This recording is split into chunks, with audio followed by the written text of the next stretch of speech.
Когда вы наливаете себе чай, вы думаете о вкусе, о ритуале, о тепле, но мало кто задумывается, что каждая чашка в прямом смысле может менять работу вашего мозга. Сегодня вы узнаете, как именно чай влияет на память, концентрацию, настроение и даже на заболевания вроде Альцгеймера и Паркинсона. И все это подтверждено десятками исследований. А в конце видео я расскажу, какое количество чая действительно начинает давать измеримый эффект. Для начала немного фактов. Оказывается, мозг буквально любит чай. И неважно, черный он или зеленый, в обоих есть вещества, которые питают и защищают нервные клетки. Но эффект зависит от количества. В исследованиях люди, которые выпивали от 2 до 4 чашек чая в день, имели на 10% меньше любых опухолей мозга и в целом лучше когнитивные показатели. То есть мозг работал быстрее и стабильнее.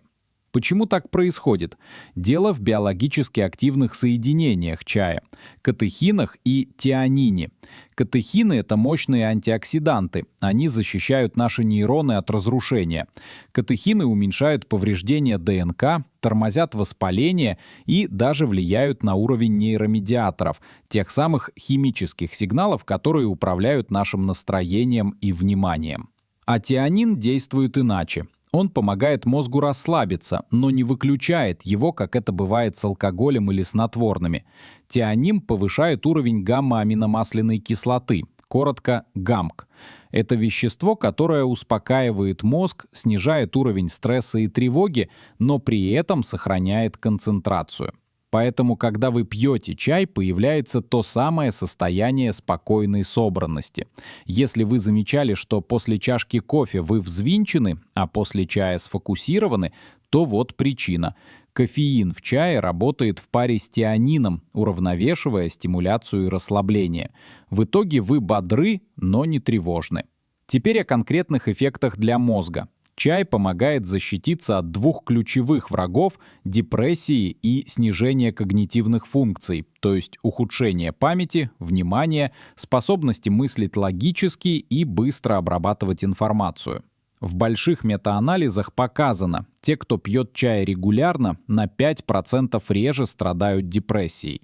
Кажется немного, но если это касается миллионов людей, эффект огромный. А вот данные по памяти и мышлению действительно впечатляют. При употреблении 100 мл чая в день случаи нарушения памяти встречаются примерно на 6% реже. При 300 мл на 19%, а пол-литра чая в день и шанс столкнуться с когнитивными нарушениями падает почти на треть.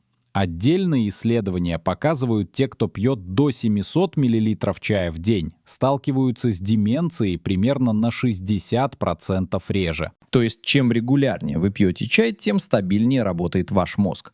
Но только при условии, что речь идет о настоящем чае, не о сладких напитках и не о химозных пакетиках с ароматизаторами. Настоящий чай содержит активные полифенолы, и именно они делают всю работу. Интересно, что эффект не зависит от страны, пола и возраста участников. Он проявлялся и у пожилых, и у молодых людей, и у мужчин, и у женщин. Так что это универсальный способ поддержки мозга, а не пенсионерский напиток. Как чай влияет на старение мозга? Старение – это не просто морщины, это накопление повреждений в клетках. Когда нейроны сталкиваются с избытком свободных радикалов, их мембраны и ДНК постепенно разрушаются. Катехины из чая снижают этот процесс. Они буквально гасят свободные радикалы, не давая им атаковать клетки. В лабораторных исследованиях это подтверждено. Через 2 часа после чашки зеленого чая повреждение ДНК уменьшается на 30%. А если пить чай дважды в день в течение недели, этот показатель снижается уже на 50%. Вот почему в странах, где чай пьют регулярно, статистически ниже заболеваемость нейродегенеративными болезнями, особенно Альцгеймером и Паркинсоном. Эти заболевания связаны с накоплением поврежденных белков и воспалением в мозге, а чай помогает тормозить оба механизма. Важно подчеркнуть, чай не лечит болезни мозга, он снижает риск их развития. Это профилактика, а не терапия. Есть и еще одна сторона эффекта. Чай влияет на сосуды. Улучшая кровоток, он обеспечивает мозг кислородом и питательными веществами. Поэтому регулярное чаепитие снижает риск ишемических повреждений мозга, инсультов и связанных с ними проблем памяти. Но сколько нужно пить, чтобы это работало? Исследования сходятся на диапазоне от 2 до 5 чашек в день. Оптимум 3-4 чашки. При этом важно помнить, что эффект накапливается. Это не лекарство, которое срабатывает через день. Чтобы мозг действительно начал откликаться, нужно пить чай регулярно, неделями и месяцами. Теперь вопрос, который многие задают. Какой чай выбрать? Черный, зеленый или белый? С точки зрения пользы для мозга безоговорочный лидер зеленый. В нем меньше кофеина, больше тианина и катехинов. Он мягче стимулирует, но сильнее защищает клетки мозга.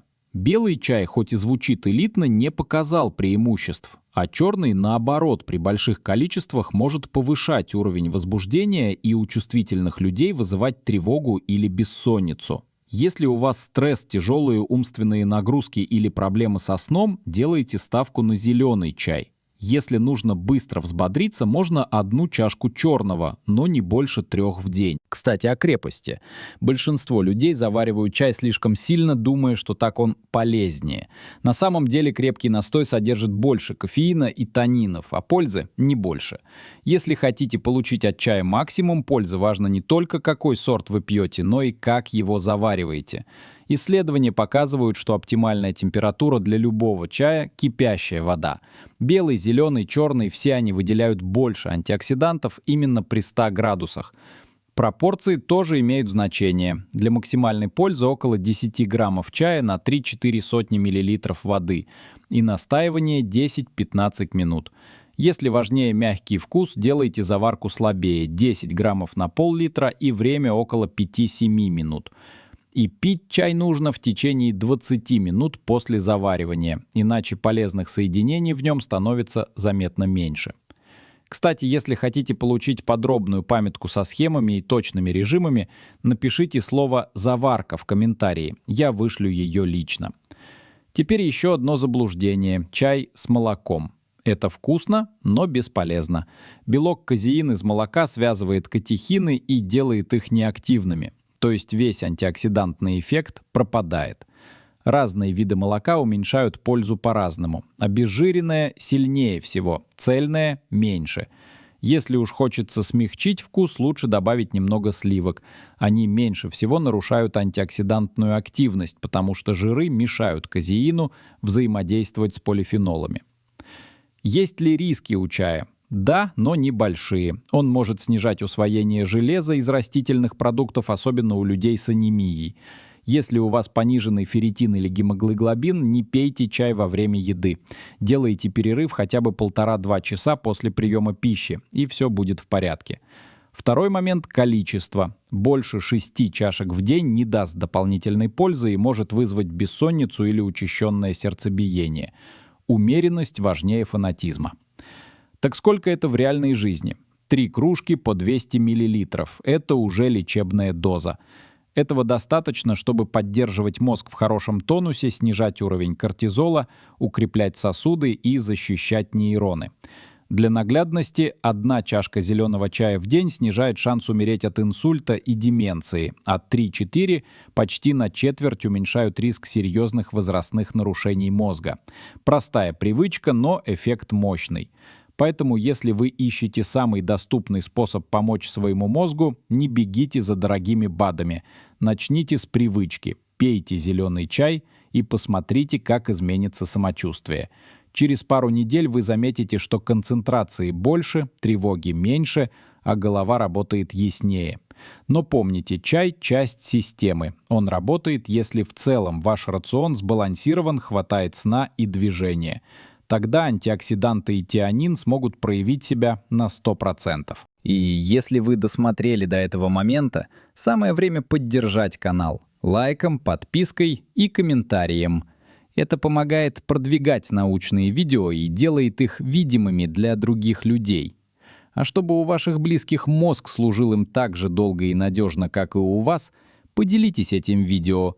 Пусть узнают, что чай может быть не просто напитком, а инструментом для мозга. В конце концов, чай остается чаем, его можно просто пить, а можно использовать как простой способ поддерживать мозг в хорошем состоянии. Чай настолько привычен и повседневен, что мы редко задумываемся, как он влияет на нас. Но если вы знаете, как он работает, он действительно может сделать вас умнее, спокойнее и устойчивее к стрессу. И это, пожалуй, одна из самых приятных форм профилактики.